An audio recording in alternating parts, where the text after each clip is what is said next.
আজকের ব্রেকফাস্টে বানিয়েছি নরম তুলতুলে স্বাস্থ্যকর ইডলি মাত্র 6 মিনিটে, তাও আবার কোনো ফার্মেন্টেশন বা ঝুট ঝামেলা ছাড়াই। চলুন দেখে নিন এই ম্যাজিক্যাল রেসিপি। প্রথমেই গাজর আর বিটরুট গ্রেট করে নিয়েছি। বিটরুট আর গাজর দুটোই ফাইবার আর নিউট্রিশনে ভরপুর। এবার এর মধ্যে সামান্য চাট মশলা আর পিঙ্ক সল্ট দিয়ে মিশিয়ে নিচ্ছি। চাট মশলা সবজির স্বাদটাকে অনেকটা বাড়িয়ে তুলবে। এবার একটি বাটিতে নিয়ে নিচ্ছি এমটিআর এর রাইস ইডলি মিক্স। আপনারা আপনাদের পছন্দের যে কোনো রেডি মিক্স ব্যবহার করতে পারেন। এর মধ্যেও দিয়ে দিচ্ছি অল্প পিঙ্ক সল্ট আর চাট মশলা। এখন অল্প অল্প করে জল দিয়ে ভালো করে মেশাতে হবে। মনে রাখবেন ব্যাটারটা যেন খুব ঘন বা খুব পাতলা না হয়। মেশানোটা ততক্ষণ চলবে যতক্ষণ না ওপরে ছোট ছোট বুদবুদ বা বাবল দেখা যাচ্ছে। এটাই নরম ইডলির চাবিকাঠি। ব্যাটারটা একদম তৈরি। এবার মিশিয়ে দিচ্ছি গ্রেট করে রাখা বিটরুট আর গাজরের মিক্সচার। ভালো করে সব উপকরণ একসাথে মিশিয়ে নিচ্ছি। দেখুন ব্যাটারটা দেখতে কত সুন্দর লাগছে, কতটা কালারফুল হয়েছে। এরপর একটা মাইক্রোওয়েভ সেফ ইডলি মেকার নিয়ে নিলাম।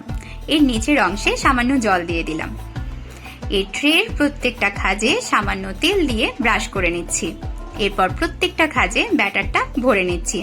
খেয়াল রাখবেন খাজগুলো পুরো ভর্তি করবেন না, কারণ ইডলিগুলো ফুলে উঠবে, তার জন্য জায়গা খালি রাখতে হবে। আমি 3টে লেয়ার সাজিয়ে নিচ্ছি। 3টে লেয়ার সাজিয়ে নিয়ে আমি পরপর বসিয়ে দিলাম। এবার ঢাকনাটা ভালোভাবে আটকে দিচ্ছি।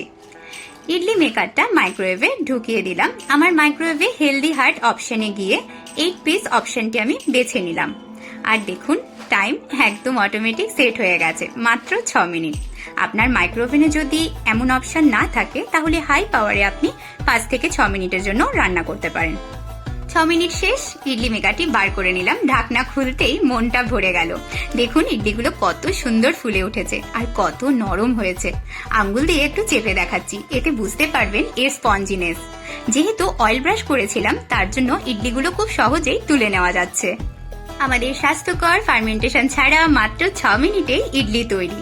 আমি টমেটো সস দিয়ে পরিবেশন করলাম। আপনারা আপনাদের পছন্দের যে কোনো চাটনি সাম্বারের সাথে উপভোগ করতে পারেন।